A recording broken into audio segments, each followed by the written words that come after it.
My name is Edgar Feuchtwanger. I'm 88 years old.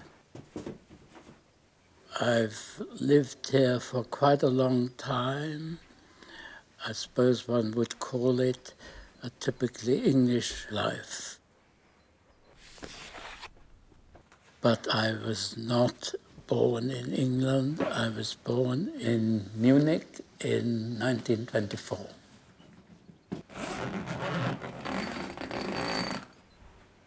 I was a German Jew, and I lived right across the road from Hitler's private flat.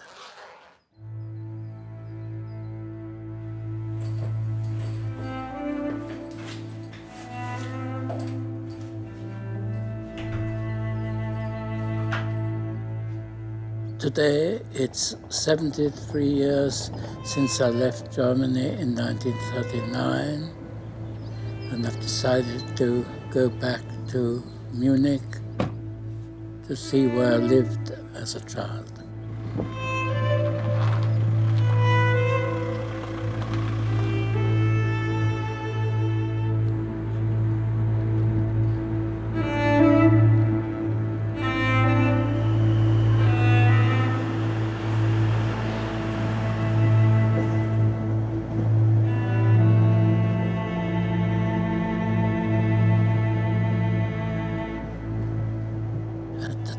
It seemed to me, certainly as a child, quite a secure life, but of course it didn't.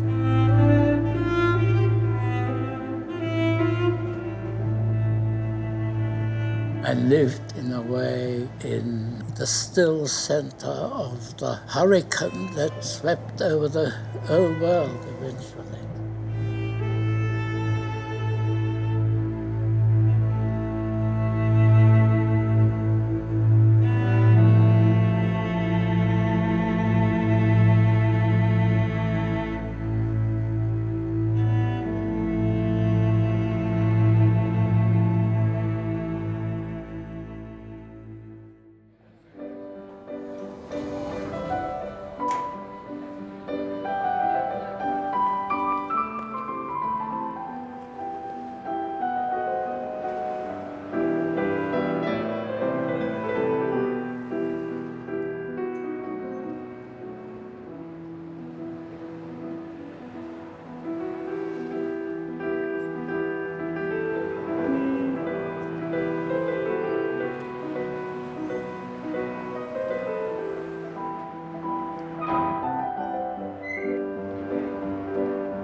Hoffentlich störe ich Sie nicht. Nein, kein Problem. Das ist kein Problem.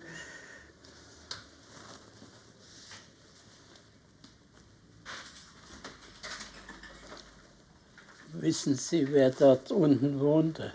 Nee, nicht wirklich. Herr Hitler. Ja? Ja. Nein. In dem Eckhaus, Prinzregentenplatz 16, in dem Haus, das man gerade sieht, da hinten ist dort ein zweiter Stock, wohnte Herr Hitler. Oh nein, das wussten wir nicht. Wussten Sie das nicht? Nein, das wussten wir nicht. Ja. Aber wir kommen auch nicht aus Es ist München. ein historischer Platz, aber das wird etwas geheim gehalten. Okay. Ja, aber das ist ein ganz wichtiger Platz, von dem alles ausgegangen ist. Zweiter Stock. Okay. Wir wohnten hier. Ja, das war das Studierzimmer meines Vaters. Ja, ist schön, oder? Wenn ja, war schön, ja. In den alten Gefilden.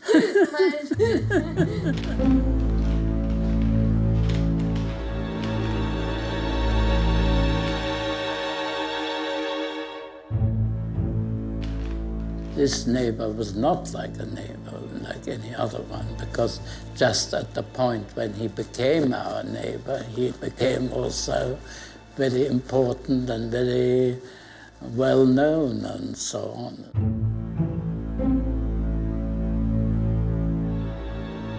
But that was a fact that we felt to be threatening, of course, but just how threatening it was, one couldn't imagine at that early stage. Nobody could.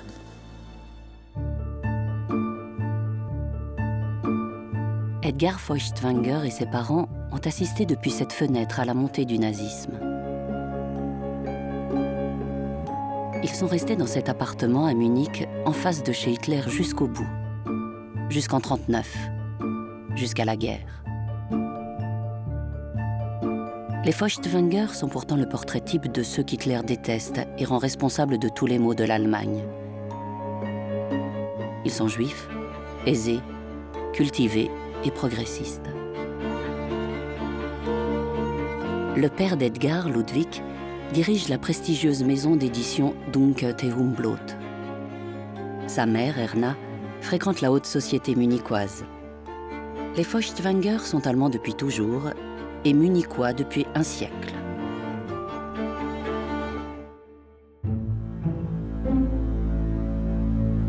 De l'autre côté de la rue, Adolf Hitler emménage à la fin de l'été 1929. Le chef du jeune parti nazi rêve de conquérir le pouvoir, mais il est encore bien loin de son but. Un an plus tôt, aux élections législatives de 1928, 12 députés nazis ont fait leur entrée au Reichstag. Hitler n'a convaincu que 800 000 Allemands, 2,6% des suffrages.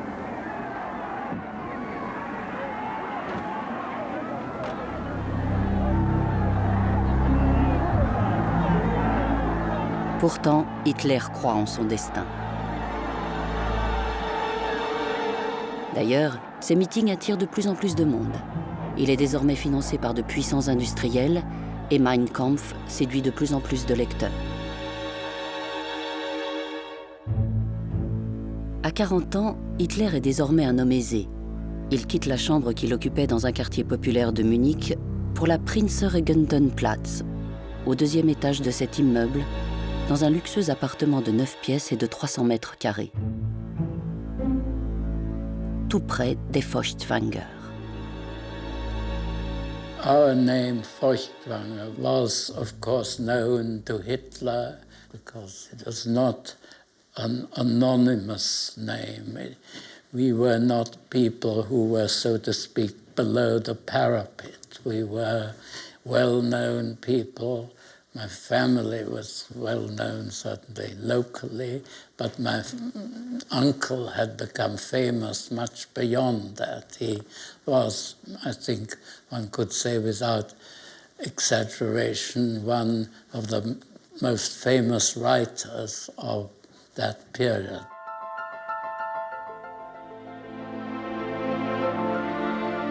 Leon Feuchtwanger, l'écrivain le plus lu de sa génération et un anti-nazi de la première heure.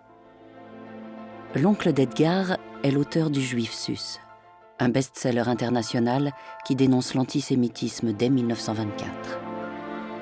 Surtout, il est l'un des rares intellectuels qui va oser défier Hitler. He was a figurehead of the Weimar intelligentsia, which of course the Nazis and even other more right-wing people hated. On en est donc là, de chaque côté de la Prinzregentenplatz, en cette fin d'été 1929. On ignore alors qu'à 7000 km, un événement s'apprête à changer le cours de l'histoire.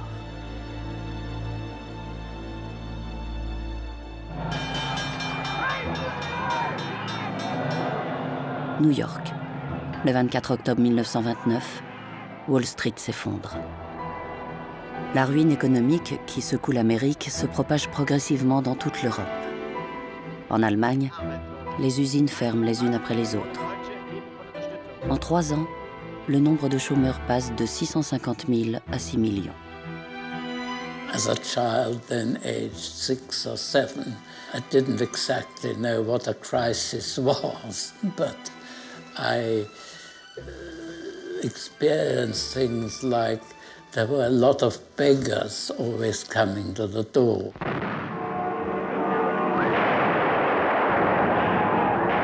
Dans les rues, nazis et communistes s'affrontent à chaque élection. L'extrême droite et l'extrême gauche se disputent les suffrages des déçus de la République de Weimar.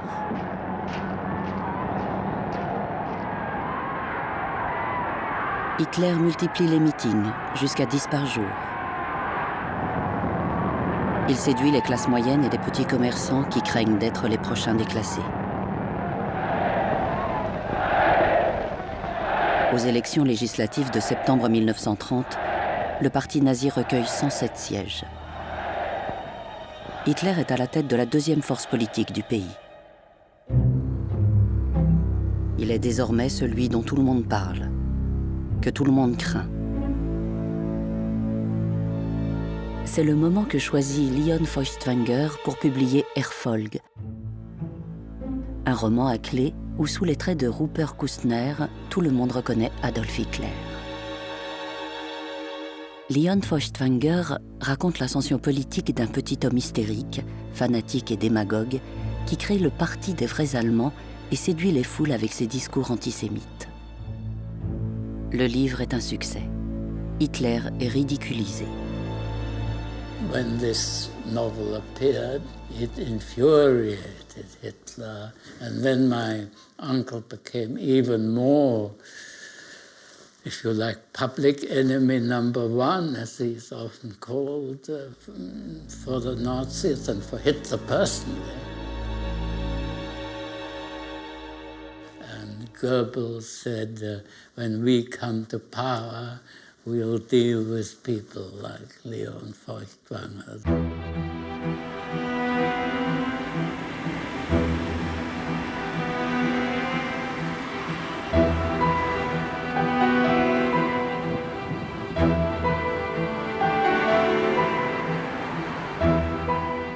Malgré les efforts de l'oncle d'Edgar et des intellectuels engagés, l'intelligentsia ne croit pas vraiment au danger. Les classes privilégiées et éduquées refusent de croire au destin national d'Adolf Hitler. Le pouvoir en Allemagne a toujours été réservé aux barons et aux princes, et Hitler n'en fait pas partie. Comment ce rustre vociférant? Comment cet Autrichien qui répète ses discours devant l'objectif, comme un comédien, pourrait-il accéder un jour au pouvoir?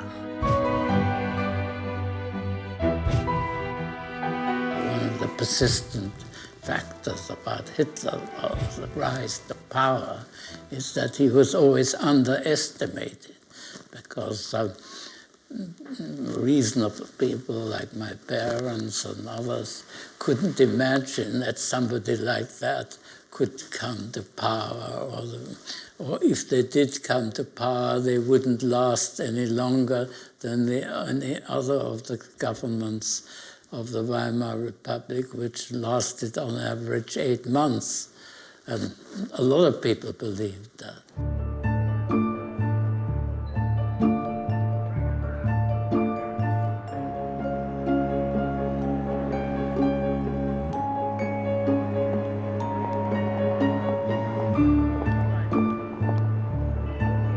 L'inimaginable s'est produit. Hitler est nommé chancelier le 30 janvier 1933. On habille la ville aux couleurs du nouveau vainqueur. On adopte de nouveaux rituels, de nouveaux gestes. In fact, a lot of the people thought it was great. There was a feeling of new beginning. Suddenly Germany was on its way back.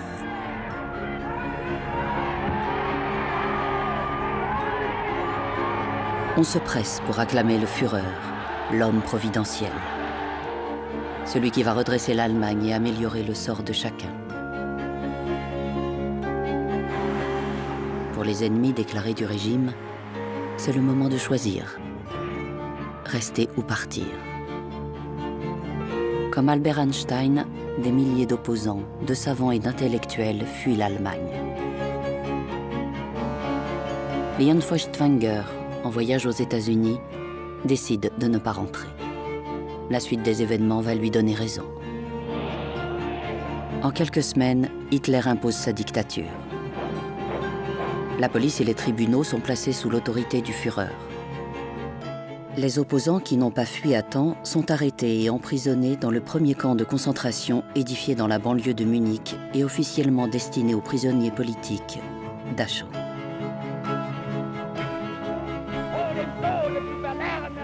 Joseph Goebbels, tout juste nommé ministre de la propagande, organise partout en Allemagne d'immenses autodafés. 20 000 ouvrages sont envoyés au bûcher, parmi lesquels ceux de Kafka, Freud, Zweig et évidemment Leon Feuchtwanger. L'oncle d'Edgar est même déclaré ennemi du peuple. Il fait partie des 33 premiers Allemands déchus de leur nationalité.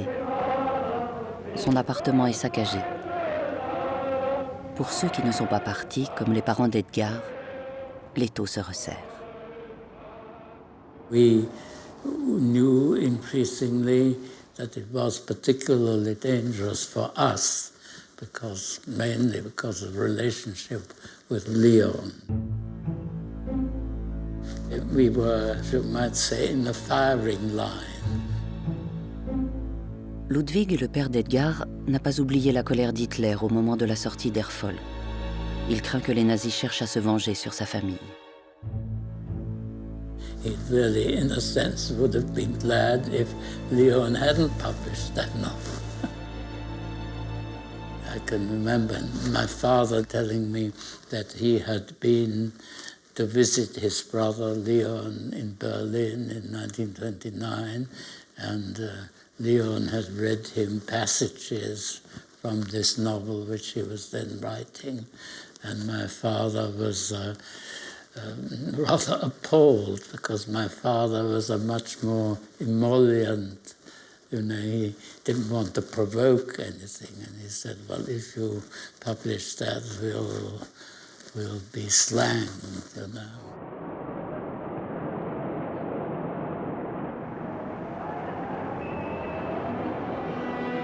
En ce début 1933, les nouveaux maîtres de l'Allemagne semblent avoir d'autres priorités que de se venger de Leon Feuchtwanger. Les parents d'Edgar décident de rester en espérant des jours meilleurs, et la vie continue. Chacun vaque à ses occupations comme si de rien n'était. Ludwig se rend chaque matin à son bureau, Edgar à son école. Edgar avait 8 ans en 1933. Et c'est cette année-là, dans cette école, que brutalement il a compris ce que signifiait le nazisme.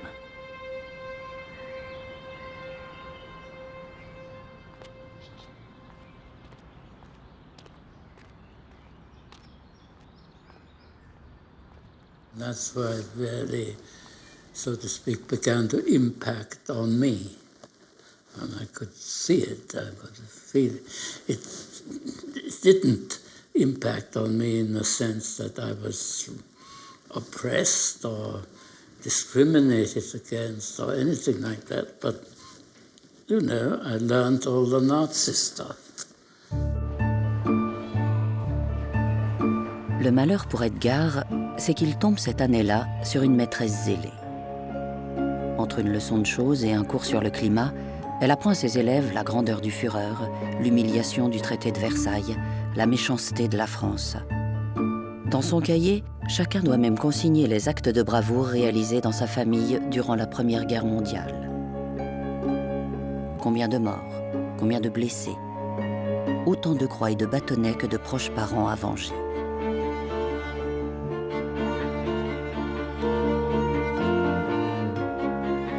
Heureusement, la maîtresse qui accueille aujourd'hui Edgar est beaucoup plus sympathique.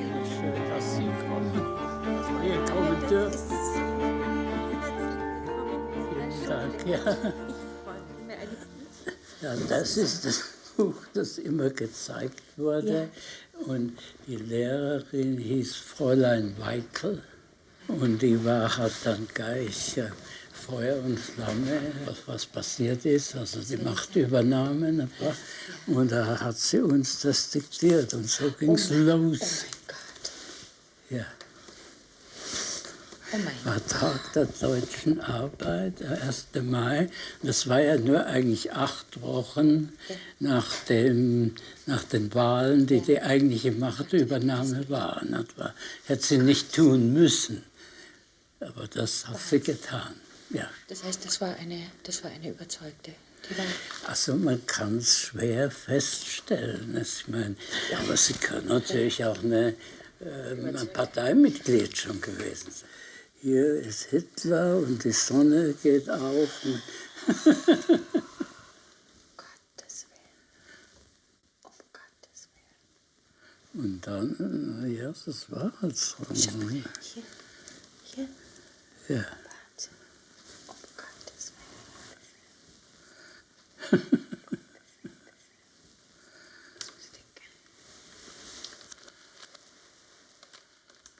Und das sehen Sie hier, was sie alles gemacht hat, also der Heldentum im Ersten Weltkrieg. Und so war das Ende. Du hast Vaterland, du geliebtes deutsches Land, Sieg auf Sieg hat Stolz dein Volk errungen.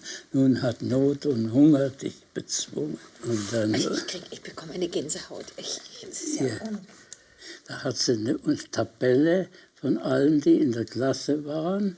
Und 0 heißt verwundet, Kreuz heißt tot und gefochten. Die ganze Klasse hat sie. Und das mit 8 Jahren, ein kleiner. Ja, und hat sie machen lassen mit der Fahne. Und mein Onkel hatte ja das Eiserne Kreuz erster Klasse. Meine Eltern haben mir das gesagt, dann habe ich das geschrieben. Ich war ein kleiner Junge und haben so etwas schreiben müssen. Was haben Sie gedacht? Also ich weiß auch nicht, ich habe das halt hingenommen. Nicht wahr? Also wir haben eigentlich, muss ich sagen, die Frau Weigel, so wie möchte ich sagen, ziemlich starke, was charismatische Persönlichkeit empfunden und wir haben das also von ihr genommen. Ja, und das, was dann die Lehrerin gesagt hat, das war dann. Das war's, ja.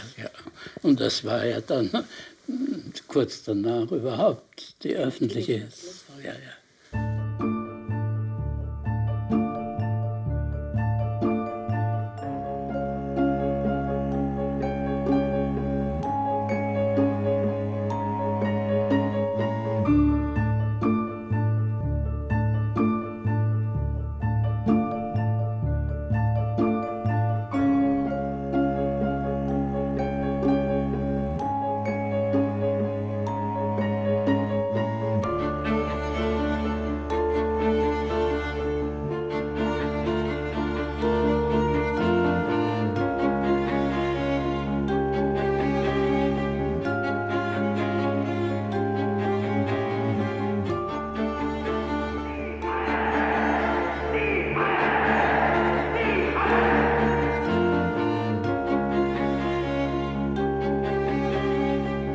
Hitler nommé chancelier, les Feuchtwanger pouvaient espérer le voir quitter leur quartier pour Berlin, la capitale.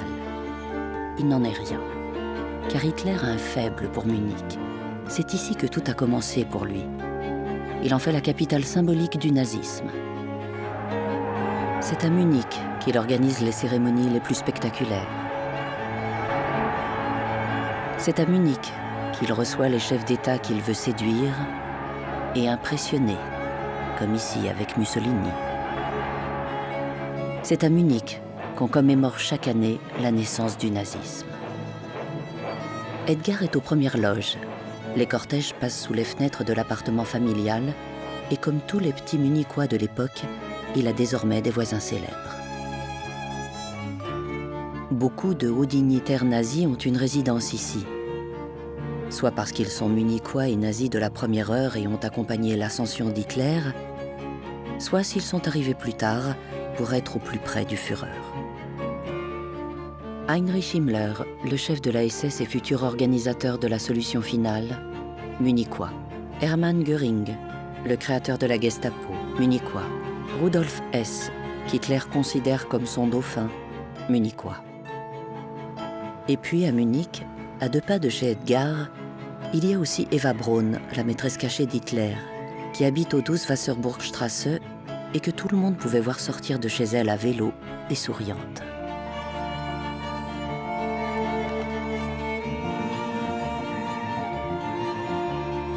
Edgar, lui, croisait régulièrement Heinrich Hoffmann, le photographe officiel du Führer, et Ernst Röhm, le chef des SA. Röhm lived only a little bit further away from us. He had a villa there, much nicer than Hitler himself had. But when I went to school, I had to pass the villa that belonged to his photographer, Hoffmann.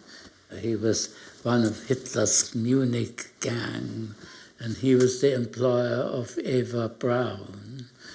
And you could sometimes see, through the fence, there was sort of lattice fence, Hitler sitting in a deck chair in the next garden.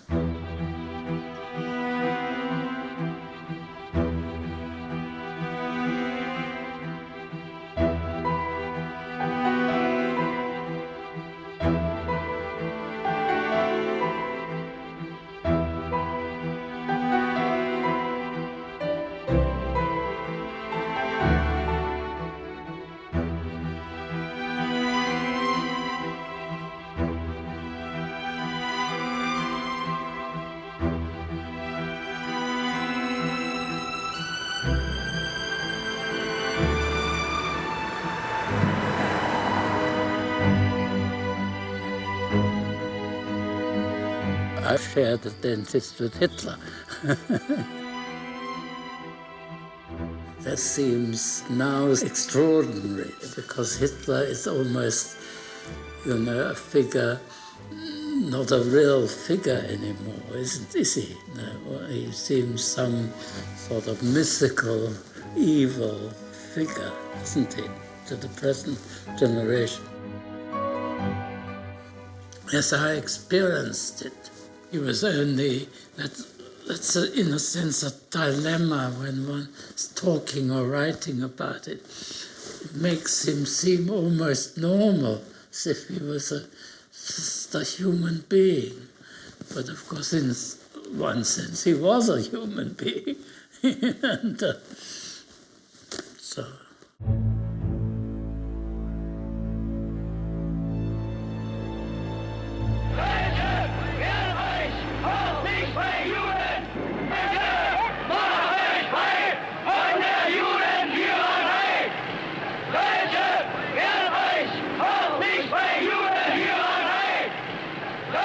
I had a friend who used to invite me to his birthday parties, and he invited me still in 1933, but not after that. It was a bit dangerous to mix with Jews, and particularly us with Furchtwanger. Dès les premières semaines de l'accession au pouvoir d'Hitler, les SA interdisent l'accès au commerce juif. Et très vite, ils vont aller plus loin en s'en prenant aux Juifs physiquement. C'est une photo qui va révéler au monde les humiliations quotidiennes subies par les Juifs. On y voit un homme escorté par des SA armés dans les rues de Munich, avec autour du cou l'inscription « Je suis juif et je ne me plaindrai plus à la police ». L'homme s'appelle Michael Siegel. Il est avocat, père de famille. Et les Siegel étaient les meilleurs amis des Furchtwanger. They didn't live very far away from us, and their daughter was really my closest childhood friends. We were really brought up together, both taken out in our prams, and we played from the age of 5 onwards, always together. L'amie d'enfance d'Edgar habitait elle aussi à 2 pas de chez Hitler. Et elle aussi a échappé aux nazis. Elle est bien vivante, comme Edgar.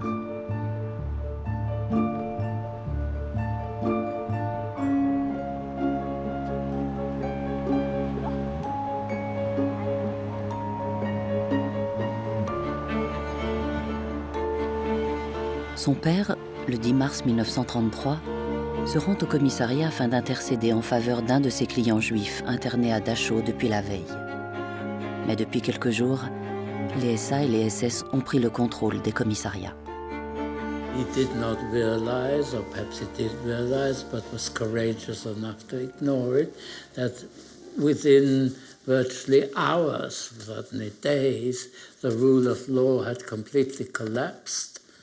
And instead of him being able to complain, he was beaten up, then paraded through the streets with only his underpants.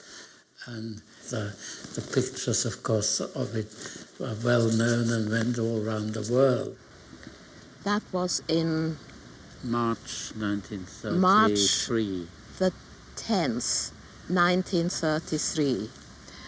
And I happened to be in bed with a cold. And I heard the front door of the flat slamming shut. And I thought somebody would come in and find out how I was. Nobody came. I got up, walked out, opened the door to the corridor opposite the bathroom. On the pegs outside the bathroom, I saw my father's blood-drenched clothes. Well, you can imagine how I felt, sort of scared. And so I walked gently down the corridor to my parents' bedroom, and the door was shut. It wasn't usually shut during the daytime.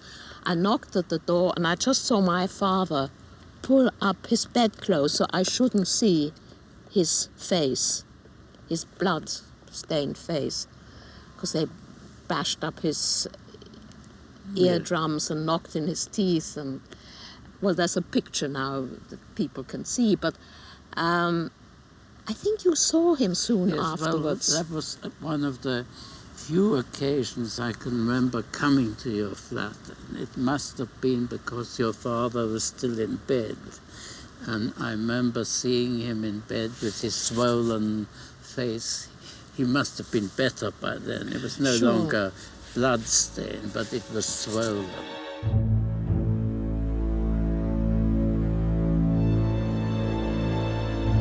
Les journaux allemands refusèrent de publier la photo de Michael Siegel. Mais 10 jours plus tard, elle faisait la une du Washington Post et contribuait à révéler au monde le vrai visage du régime nazi.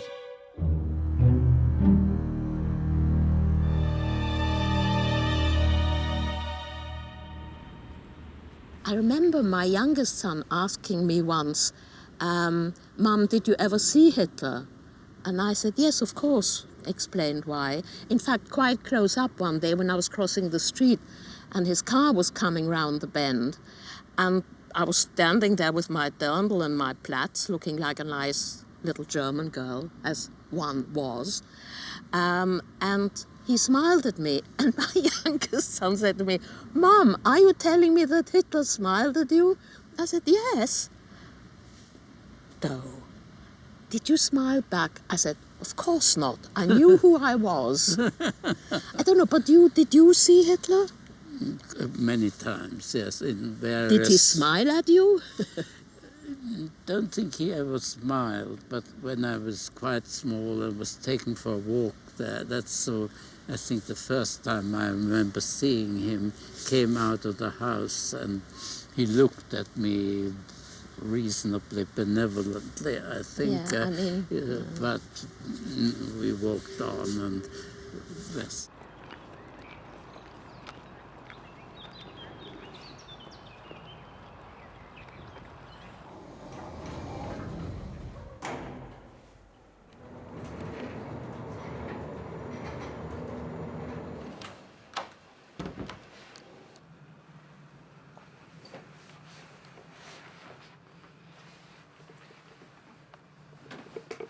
Pourquoi de nombreux juifs, une fois les nazis au pouvoir, sont-ils restés en Allemagne?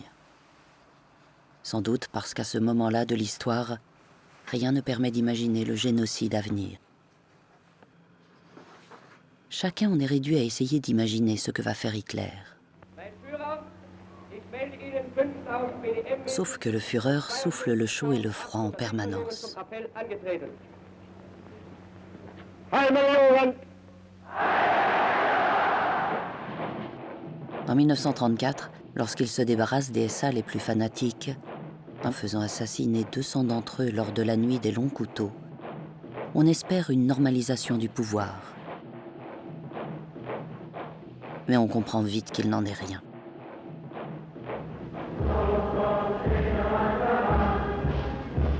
À Nuremberg, en 1935, Hitler fait adopter les lois sur la protection du sang et de l'honneur allemand, où il s'agit de séparer biologiquement les Juifs de la nation allemande. Les relations conjugales ou extra-conjugales entre Juifs et Ariens sont proscrites. Les mariages mixtes sont interdits. Les Juifs perdent la citoyenneté allemande et la totalité de leurs droits civiques. We knew increasingly we were not only second-class citizens, we were people without any rights. Our situation really was very precarious.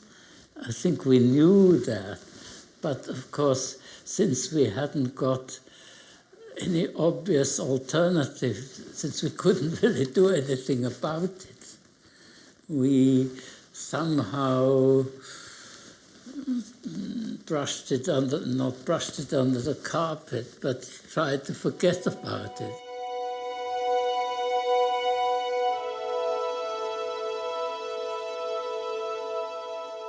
Ludwig, le père d'Edgar, en tant que juif, n'a plus le droit d'exercer le métier d'éditeur. The last book he published was Keynes' General Theory of Employment, of course now a very important book. Puisqu'on l'empêche d'éditer pour tout le monde, Ludwig prend la direction d'un journal pour la communauté juive.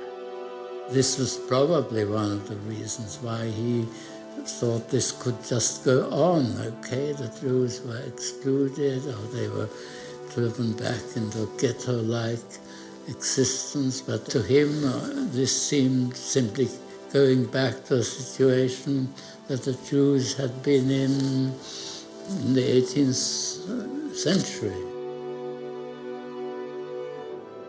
So he didn't take seriously enough the fact that it was going to get much more radical, and of course not seriously enough the fact that as a brother of Leon Feuchtwanger, he was very much in a personal exposed position.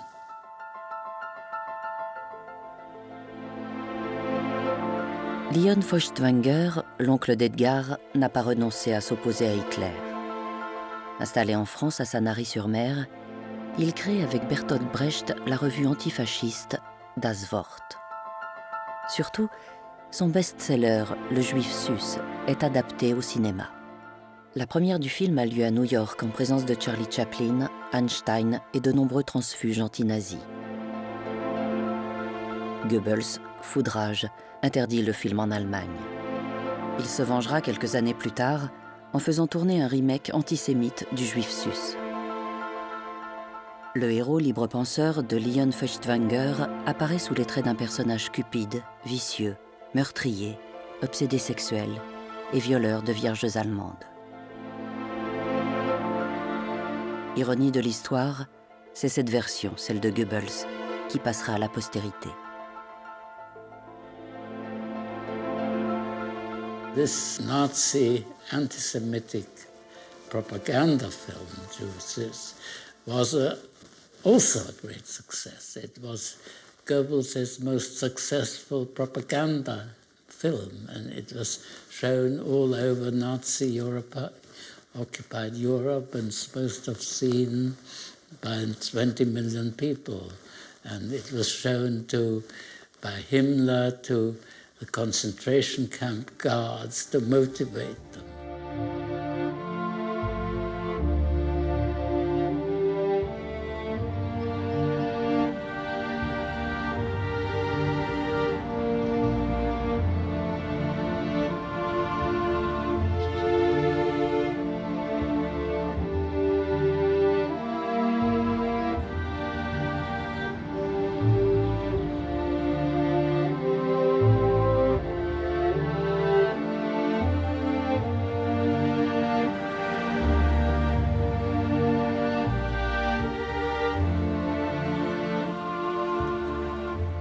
Les persécutions et les lois antisémites ont un but: vider l'Allemagne de ses juifs, les forcer au départ.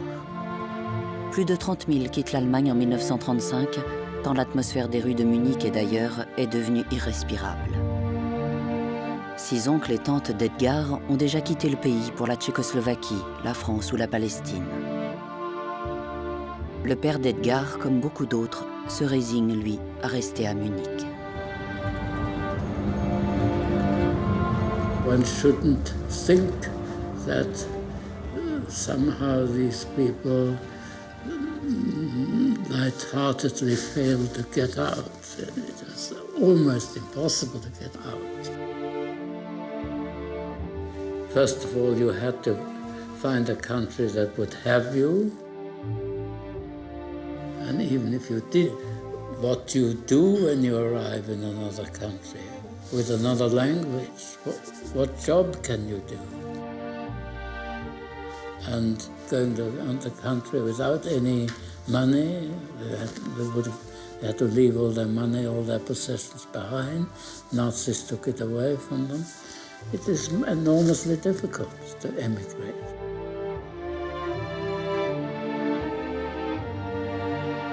Les candidats au départ sont chaque jour plus nombreux.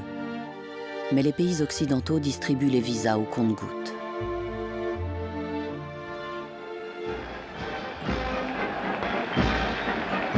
Le ciel semble plus clément en 1936. L'Allemagne se prépare à accueillir les Jeux Olympiques et comme par magie, la propagande antisémite disparaît des rues et des journaux. Hitler veut offrir aux spectateurs et aux journalistes étrangers l'image d'une Allemagne tolérante. L'air semble donc plus respirable et beaucoup veulent y croire.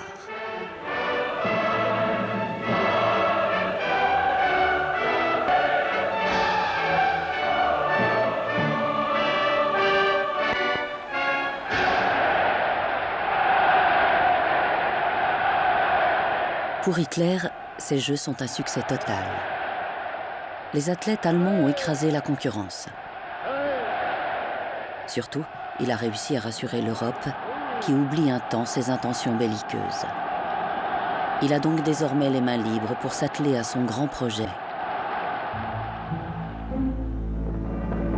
Annexer au Reich les territoires où l'on parle allemand, en commençant par l'Autriche, son pays natal. Le 12 mars 1938, les troupes nazies entrent en Autriche sans même avoir à combattre.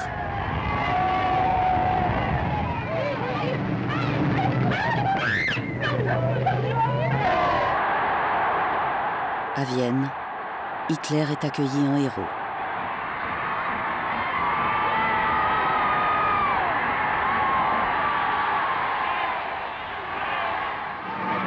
Quatre jours plus tard, quand il rentre à Munich, la liesse est la même. Hitler est plus puissant qu'il ne l'a jamais été. Tout lui réussit.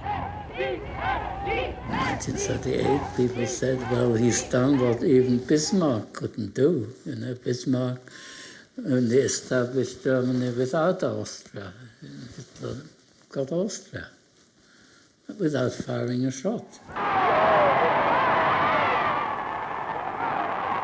Hitler conduit les Allemands vers une guerre certaine, pourtant il est plus populaire que jamais. L'Autriche annexée, il désigne déjà sa nouvelle cible, la Tchécoslovaquie. Il prétend que les Allemands qui vivent dans la province des Sudètes sont opprimés et exige qu'on lui cède le territoire au mépris des accords internationaux. Le Führer se dévoile et les Allemands ne peuvent plus rien ignorer de ses intentions et de sa politique. La persécution des Juifs à l'intérieur des frontières et la guerre à l'extérieur. Les Allemands, pourtant, sont ravis et rien ne semble pouvoir modérer leur ferveur. The key to it, of course, is that he wasn't just successful, he was sensationally successful, you know, in German terms. He brushed it all aside, the whole opposition collapsed. If you were a German nationalist and you wanted to see Germany great and powerful and whatever, he did it for you. just like that.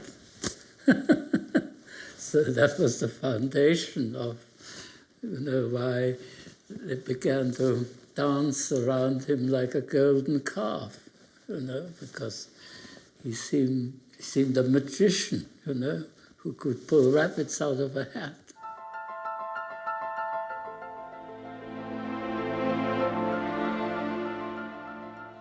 And the people who were on the wrong side, they felt increasingly desperate. I mean, isn't there anybody who will stop this man?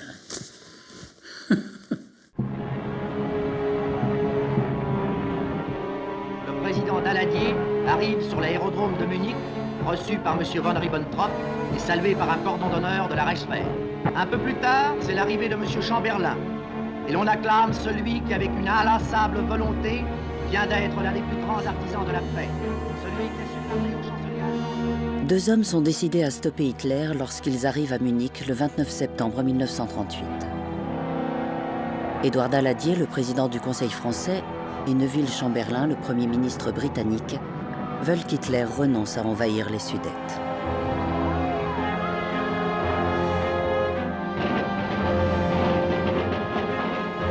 Benito Mussolini, le chef du gouvernement italien, est là aussi pour faire l'intermédiaire entre eux et Hitler.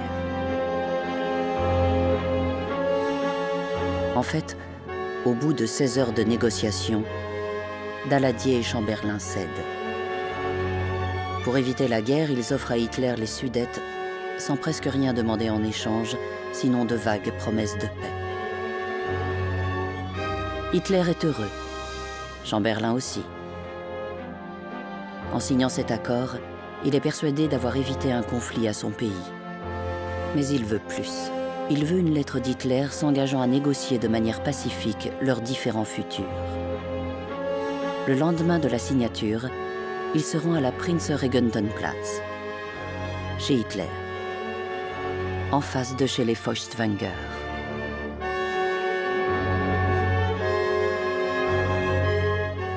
Chamberlain, the following morning, went to the flat, and Chamberlain thought it was a great sign that he'd made an impression on Hitler. Hitler invited him to his private flat. Chamberlain presented him with that declaration that he waved on his return to London and said, "Peace in our time," as a hero's welcome in London. And Hitler apparently signed this thing. We knew he'd sign it without even looking at it, because in Hitler's terms that sort of thing was totally meaningless. It didn't mean a thing to Hitler. Declaration of peace, well, what does it mean? It doesn't mean a thing.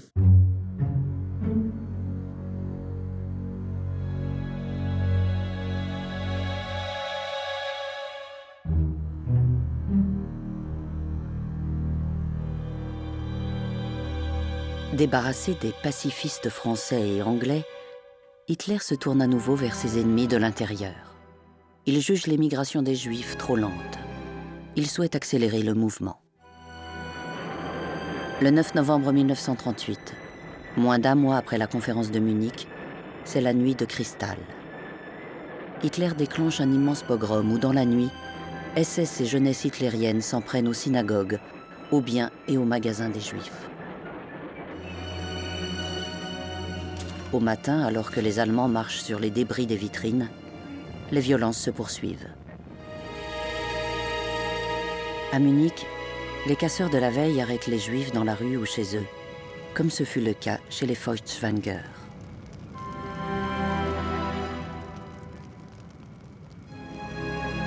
I remember there was a knock at the door, and there were, I think, two officials at Gestapo. They showed card, and they gave my father very little time and just took him away. And later that morning, removal vans arrived with large boxes, wooden boxes, and in which they put the books, all the really important books were put in, and the term that was used was sicherstellen, making secure. I remember my mother had at least the courage to say to one of the officials, "Do you have to make this secure as well?" Which means to pinch it. And that's how it happened.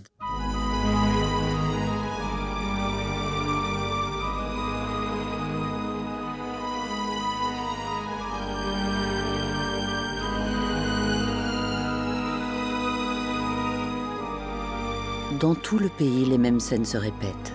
Les Juifs sont traînés hors de chez eux, humiliés et battus en place publique. 30 000 sont arrêtés et déportés dans des camps de concentration. Ludwig, lui, est emmené à Dachau.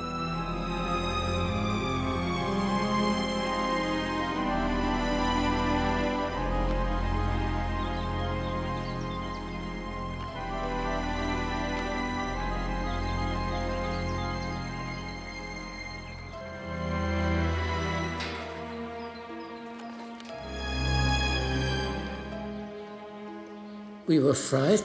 We were simply frightened. We didn't know what was going to happen. We didn't know what's going to happen to him. Would he survive? And we were really afraid. The fear is the overwhelming emotion you get in that sort of situation. And there's nothing you can do about it. I mean, you can't go out and protest or do anything. Do that.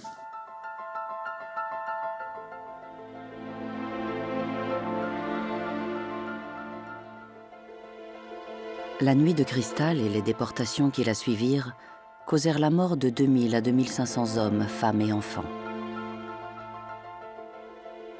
Les plus faibles succombèrent aux violences et aux mauvais traitements, les autres furent assassinés par les SS. Le père d'Edgar, lui, heureusement réchappa. In a way, it was almost a miracle that he survived, because they didn't discover that he was the brother of Leon Feuchtwanger. Because that's how they were. They weren't that well organized, really. Or the right hand didn't always know what the left hand was doing. They'd arrested these people. Somebody would have had to look up somewhere that here we have one brother of Leon Feuchtwanger, but they didn't.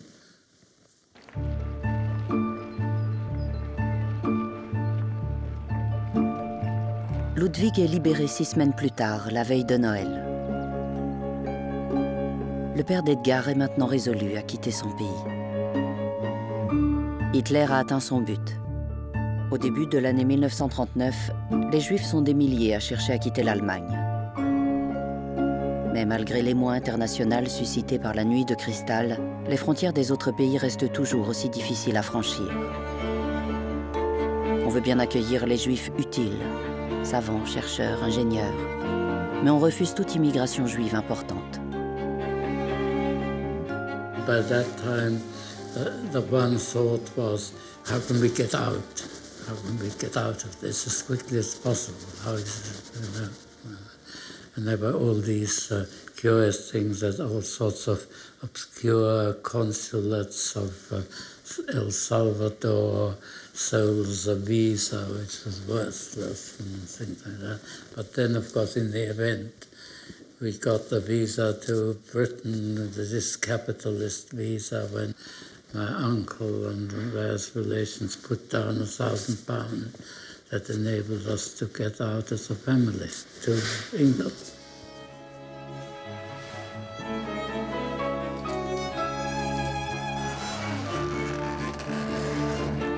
Edgar, son précieux visa en poche, put rejoindre l'Angleterre via la Hollande le 15 février 1939.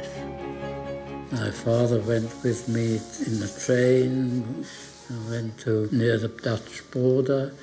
Then SS men came through the train, checked the passport. They asked him why he didn't emigrate as well as me. And he said he was, but a bit later he was preparing to emigrate. And then he left the train and went back to Munich. And I went on across the Dutch border. And that was the first time I saw the sea. And I arrived in Hoek van Holland. I thought it was an adventure. I didn't feel frightened anymore by that time. I thought, I'm getting out of this evil empire, as it would later be put. That's what I felt.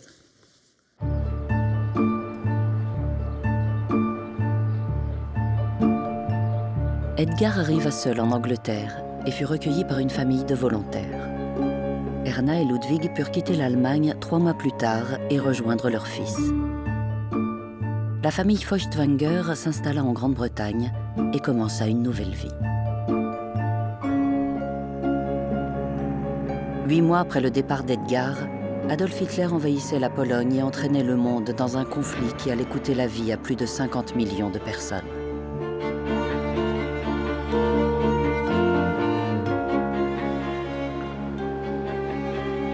En 1933, 500 à 600 000 Juifs vivaient en Allemagne. Malgré les obstacles, plus de la moitié avaient réussi à partir avant 1939. Ceux qui n'avaient pas pu fuir ont presque tous péri dans les camps d'extermination. Le régime nazi causa la mort de plus de 6 millions de Juifs.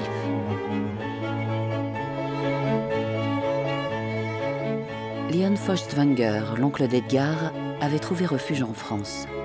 La guerre déclarée, il fut arrêté par la police française et interné au camp des Mille. On s'en méfiait parce qu'il était allemand.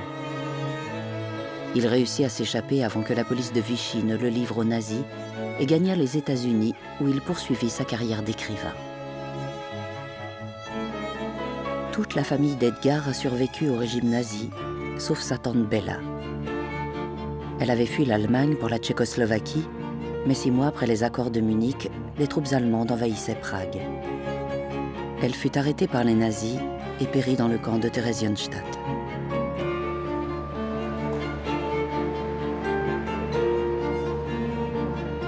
Edgar avait 14 ans quand il est arrivé en Angleterre. Loin de son école munichoise et de sa maîtresse, Madame Weichel, il put reprendre une scolarité normale. Après la guerre, il a poursuivi ses études à l'université de Cambridge et est devenu historien. Edgar s'est marié et a eu 3 enfants, puis 3 petits-enfants. Ils vivent ce que l'on pourrait appeler une vie typiquement anglaise.